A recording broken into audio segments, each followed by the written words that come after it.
Mr. President. Senator from Georgia is recognized. Mr. President, I have listened very carefully to the President of the United States, to the Secretary of State, to the Secretary of Defense, or War as he likes to call it.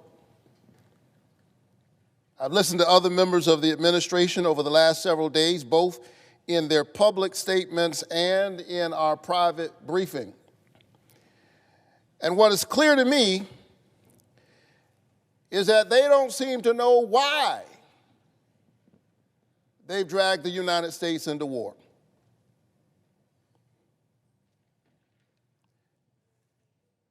Furthermore, they have no plan how to get out. No clear rationale, no clear objectives, no plan for the day after decapitating the brutal leadership of an awful regime. Make no mistake, we have the most powerful military force on the planet and in human history.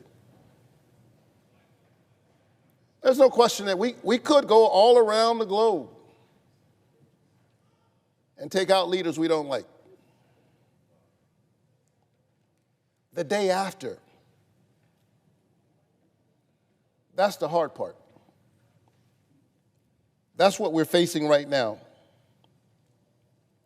We have no idea who will step into this power vacuum created over the last few days. No plan for getting Americans who are in the region to safety right now. They're being told in so many ways you're on your own. No clear vision of what victory actually looks like, no exit plan. We pray for the families of the 6 brave Americans who have already paid the ultimate sacrifice. Our service members who are indeed the best among us, who go no matter who the president is, they follow orders. They are the embodiment of courage and patriotism. And that's why they deserve better than this. And so do the American people. After nearly 25 years of misadventures, Americans have grown weary of endless wars in the Middle East. And we know from recent history, not ancient history, that it's easy to get in, not so easy to get out. Mission accomplished. Remember that? And yet years after that declaration, American soldiers were sent on deployment after deployment after deployment, carrying in their bodies the visible and invisible wounds of war. Moreover, the body bags kept coming home. I promised the people of Georgia that I would walk with them even as I work for them. I have stood at Dover Air Force Base to receive the bodies of Georgia service members. I've looked into the grief-stricken eyes of their family members as they gazed at a flag-draped coffin, dealing with unbearable grief. There's no worse pain, and there's no more solemn duty for a commander-in-chief than to send our service members into battle. Yet I sat and I watched and I listened to the president the other day, and I was struck by the cavalier way in which he said, people die, that happens in war.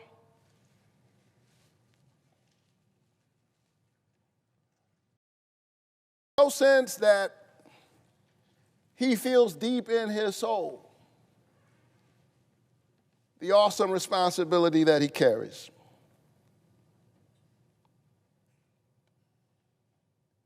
He's entered into this adventure without much thought about the human cost or the security of the United States or the stability of the region. The declaration of war is not a power that the President of the United States has. The Constitution makes it clear the declaration of war is the authority and the responsibility of Congress. Presidents of both parties, yes, they have engaged in military operations, but the declaration of war belongs to this body. Well, to me, this looks like a war. It feels like a war. Those 6 families are dealing with the consequences of war, and Donald Trump has said there will be more. Moreover, Donald Trump has said this is war. Well, I take him at his word.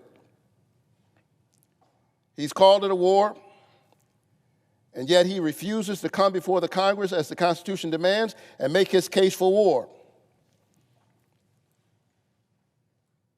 And after yesterday's briefing, I think I know why. Aside from his own ego and hubris, his authoritarian tendencies, Donald Trump has refused to come before the Congress and make his case because he has none. It is exceedingly difficult to explain your rationale when it is not clear in your own head, when it changes every day. Is it regime change? Well, they have no idea who will follow. And as my colleague from Connecticut laid out, history suggests that we may well end up with somebody worse. We've seen the perils of regime change. And then we heard another explanation. Is it to disarm Iran of its nuclear capabilities? I thought the president said he had obliterated that a few months ago. Now he says the regime was an imminent nuclear threat. Which is it? The American people deserve to know. And the families of those 6 service members who've already died deserve to know. Is it to destroy their ballistic missile capability? Well, what changed in their capabilities that demanded this action right now as we are 4 days into this conflict and already this war is spreading? The American people deserve better than this. No rationale, no explanation, no strategy, no exit plan. We must stop this madness because the American people have made it clear that they want us focused on their health care, their everyday costs, their children, their families. Are they concerned about their safety? Yes. But while Khomeini was clearly a brutal dictator, and there are many of them around the world, whether we are actually safer today than we were last week, given the increased instability that we are witnessing in the region in real time, is an open question. And still getting this body to have a real debate on something so grave, so deeply consequential, is almost impossible. But we must demand that it happen. Donald Trump has attacked 7 countries in the first year of his presidency, more than any president in the modern era. He is out of control. We must put guardrails on this president. Otherwise, who can and who will?